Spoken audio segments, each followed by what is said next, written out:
1968-2018, 50 ans de contestation. Les murs ont la parole.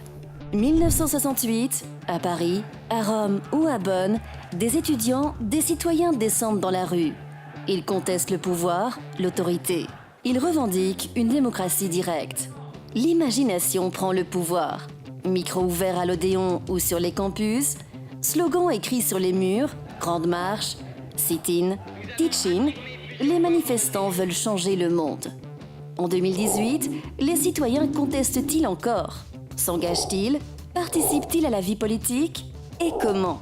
Des études de l'ULB montrent que, oui, la participation citoyenne est toujours active, mais elle est moins institutionnalisée, moins collective et plus atomisée, plus ponctuelle. Par exemple, dans une enquête menée en Belgique en 2016, 43% des interviewés disent avoir un intérêt pour la politique, mais moins de 7% d'entre eux sont affiliés à un parti. Au cours des 12 derniers mois, 55% ont signé une pétition et 15% ont participé à une manifestation. Le jeu s'est donc affirmé. Même si la participation citoyenne est plus atomisée aujourd'hui, le réseau social continue à influencer l'engagement. Chacun y partage des émotions, y développe des identités collectives et a donc tendance à soutenir des causes ou des positions auxquelles son entourage, ses amis sont sensibles. Les citoyens, et en particulier les jeunes, participent aussi sur Internet.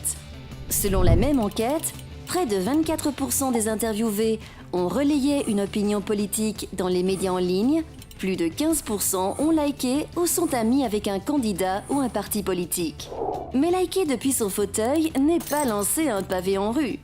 Alors s'engager sur les réseaux sociaux affaiblit-il l'engagement des citoyens dans la vraie vie? Des chercheurs de l'ULB se sont posé la question et y ont répondu.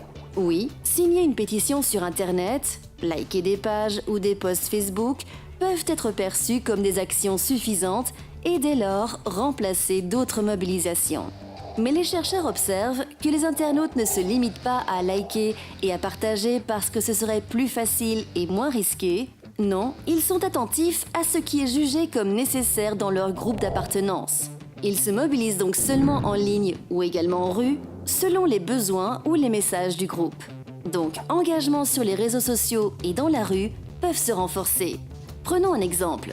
En janvier 2018, en 48 heures, quelques 2500 personnes se sont mobilisées grâce à Internet et sont venues former une chaîne humaine dans le parc Maximilien de Bruxelles. L'appel lancé sur les réseaux sociaux était clair. Liker, partager n'est pas suffisant, il faut venir physiquement et créer cette chaîne humaine bien réelle. En 1968, les murs accueillaient les slogans. En 2018, les murs sont dans la rue et sur les écrans d'ordinateurs et de smartphones. À chaque citoyen, chaque citoyenne d'y prendre la parole, de contester, d'agir sur la société, sur sa société. 1968-2018, 50 ans de contestation. Un dossier de l'Université libre de Bruxelles et du journal Le Soir.